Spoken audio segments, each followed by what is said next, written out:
Pukul 6 waktu Indonesia Tengah. Inilah Radio Republik Indonesia Bau-Bau dengan Warta Cape Town. Berita seputar Kepulauan Buton.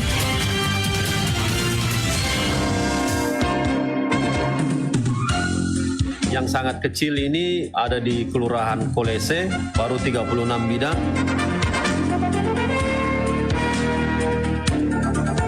Pada akhirnya dari hasil keahlian keterampilan itu bisa mereka bawa dan bisa mereka jadikan modal.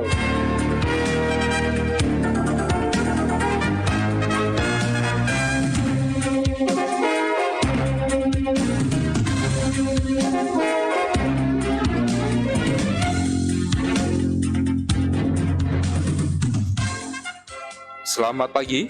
Dari kawasan puncak Bukit Woleo Indah, inilah Warta Cape Town.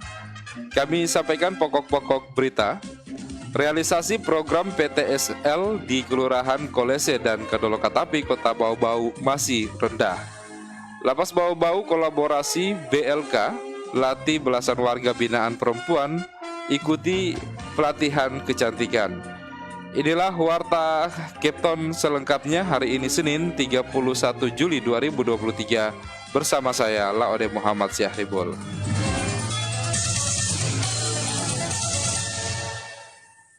Saudara, kita ke berita yang pertama. Realisasi program PTSL di Kelurahan Kolese dan Kadolokatapi, Kota Bau-Bau masih rendah. Selengkapnya kita ikuti laporan reporter Afriansyah. Yang sangat kecil ini ada di Kelurahan Kolese, baru 36 bidang. Badan Pertanahan Nasional BPN Kota Bau-Bau mengimbau warga yang memiliki tanah belum bersertifikat di Kelurahan Kolese dan Kadolokatapi segera mengurusnya melalui program pendaftaran tanah sistematis lengkap atau PTSL karena kuotanya masih banyak. Kepala BPN Bau-Bau Asmanto Mesman mengatakan tahun 2023 ini pihaknya diberi target mensertifikatkan tanah melalui PTSL sebanyak 2.332 bidang tersebar di 11 kelurahan. Asmanto mengatakan ke-11 kelurahan itu meliputi Kelurahan Kadolokatapi 539 bidang, Gonda Baru 335 bidang, Kaisabu Baru 92 bidang, Tanganapada 56 bidang, dan Kelurahan Kolese 152 bidang. Kelurahan Pelabusa 6 bidang, Waruruma 140 bidang, Liwuto 112 bidang, Kadolomoko 286 bidang, Sukanayo 240 bidang, dan Kelurahan Katobengke sebanyak 374 bidang. Sampai dengan akhir Juli ini, kata Asmanto, realisasi pengumpulan data yuridis hingga pemetaan program PTSL di 11 kelurahan baru 1.474 bidang, yang masih rendah realisasinya di Kelurahan Kadolokatapi dan Kolese. Yang sangat kecil ini ada di Kelurahan Kolese, baru 36 bidang. Yang kedua juga yang sangat kecil progresnya ini ada di Kelurahan Kadolokatapi, baru di 350 bidang. Jadi kami berharap masyarakat ini untuk segera mendaftarkan tanahnya melalui kelurahan untuk kita teruskan menjadi sertifikat hak atas tanah.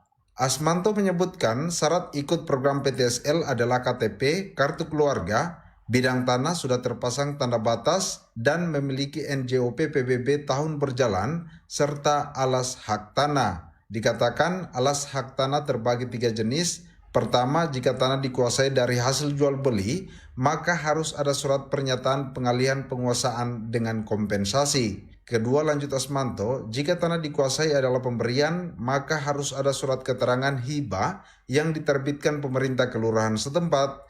Ketiga, jika tanah dikuasai merupakan tanah warisan dari orang tua yang telah meninggal dunia, maka harus ada surat keterangan kematian dan surat keterangan waris. Kalau misalnya tanah tersebut akan diserahkan kepada salah seorang ahli waris atau akan dibagi kepada seluruh ahli waris, maka ada surat pernyataan penyerahan tanah waris.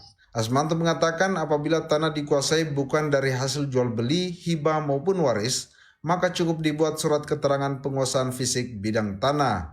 Ia menambahkan dalam pengurusan PTSL, warga hanya diwajibkan membayar BPHTB ke pemerintah daerah setempat, sedangkan proses pensertifikatan di BPN sudah dibiayai oleh negara, termasuk pengukuran dan pengumpulan data yuridis. Reporter RRI Bau-Bau, Afriansah, melaporkan.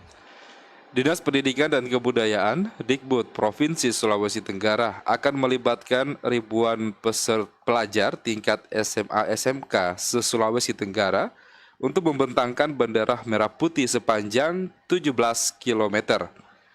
Kadis Dikbud Sulawesi Tenggara Yusmin mengatakan aksi membentangkan bendera merah putih sepanjang 17 km selain ikut memeriahkan peringatan hari ulang tahun ke-78 kemerdekaan Republik Indonesia 17 Agustus tahun 2023, juga melambangkan bahwa Sulawesi Tenggara terdapat 17 kabupaten kota. Dikatakan pelaksanaan bentangan bendera merah putih akan dilakukan saat menjelang puncak HUT RI yang dipusatkan di kota Kendari, sekaligus memecahkan rekor muri. Menurut Yusmin, bendera merah putih sepanjang 17.000 meter itu saat ini sedang dalam proses penjahitan yang seluruhnya dikelola dari anak-anak pelajar SMK di Sulawesi Tenggara. Ia mengatakan proses penjahitan bendera merah putih itu tidak harus bersambung sepanjang 17.000 meter, tetapi bisa saja terputus karena faktor yang menghambat seperti pelintasan jalan atau jembatan, sehingga siswa yang ikut dalam barisan itu akan menyesuaikan dengan kondisi lapangan. Anda sedang mendengarkan Warta Kepton, berita seputar Kepulauan Pukul 6 waktu Indonesia Tengah. Inilah Radio Kita ke Republik berita Indonesia yang lainnya. Bau-Bau dengan Tingkatkan warta. keterampilan narapidana. Lapas Bau-Bau kolaborasi BLK latih belasan warga binaan perempuan ikut pelatihan kecantikan. Selengkapnya kita ikuti laporan Waode Nurliani. Lembaga Pemasyarakatan Lapas Kelas 2A Bau-Bau tak henti-hentinya memberikan pendidikan dan pelatihan bagi warga binaannya agar mandiri dan memiliki bekal keterampilan kerja untuk merintis usaha pasca bebas dari penjara. Terhitung 18 hari kalender kerja, sejumlah warga binaan di Lapas Bau-Bau mengikuti serangkaian pelatihan kemandirian terkait tata rias kecantikan. Terdata 9 narapidana perempuan dan 4 narapidana laki-laki melibatkan diri dalam pelatihan tersebut hingga tuntas pembelajaran 3 Agustus mendatang. Sejak dibuka 13 Juli lalu, para peserta pelatihan mulai menampakkan kemajuan. Rata-rata dari mereka memiliki bakat dan minat dalam pelatihan kemandirian ini. Kepala Lapas Bau-Bau Herman Mulawarman mengungkapkan, pelatihan kerja tersebut berkolaborasi dengan Balai Pelatihan Kerja BLK Kabupaten Buton, khusus instruktur dan pelatih didatangkan dari Kota Kendari. Pada akhirnya dari hasil keahlian keterampilan itu bisa mereka bawa dan bisa mereka jadikan modal untuk usaha setelah mereka bebas nantinya. Karena kita melihat banyak warga binaan yang punya skill yang bagus apabila kita berikan pelatihan ini. Tak sebatas merias, pemateri juga membekali para peserta ilmu perawatan wajah, rambut hingga manicure pedicure. Selanjutnya ilmu pengetahuan terkait keamanan produk kecantikan, etika kerja dan manajemen usaha kecil. Herman berharap keterampilan para napi tidak bertepuk sebelah tangan. Pasca bebas, pemerintah daerah diharapkan dapat memberi wadah bagi warga binaan berupa pelatihan keahlian maupun bantuan modal usaha. Ini juga kami berharap pemerintah daerah turut aktif dalam kegiatan pembinaan narapidana di dalam lapas, karena biar bagaimana mereka ini adalah warga masyarakat yang ada di kota Buton, kota Bau-Bau dan kabupaten yang ada di sekitar kota Bau-Bau. Selama hampir 7 bulan terakhir, seluruh warga binaan di Lapas Bau-Bau mendapatkan beragam pelatihan kemandirian seperti berbengkelan, bidang otomotif, menjahit, dan ilmu kecantikan. Waode Nurliani, reporter dari Bau-Bau, melaporkan. Kita ke berita yang terakhir.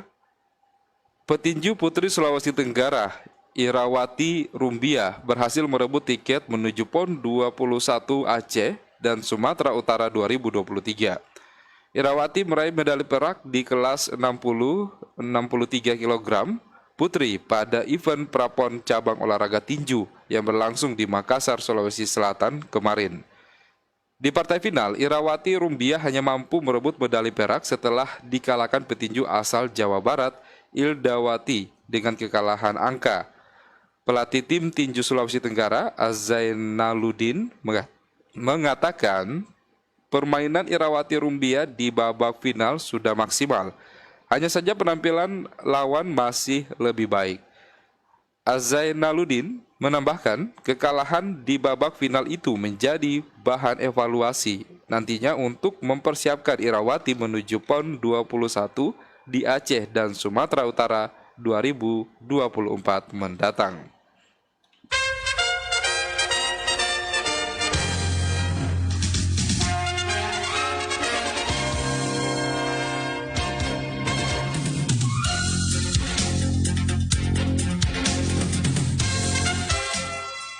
Demikian penyampaian Warta Kepton pagi hari ini, dan sebelum berpisah, kembali kami sampaikan pokok-pokok berita. Realisasi program PTSL di Kelurahan Kolese dan Kadolokatapi Kota Bau-Bau masih rendah. Lapas Bau-Bau kolaborasi BLK latih belasan warga binaan perempuan ikuti pelatihan kecantikan. Mewakili kerabat kerja bertugas, saya Laude Muhammad Syahribul mengucapkan terima kasih dan tetap bersama kami untuk mengikuti program kami selanjutnya.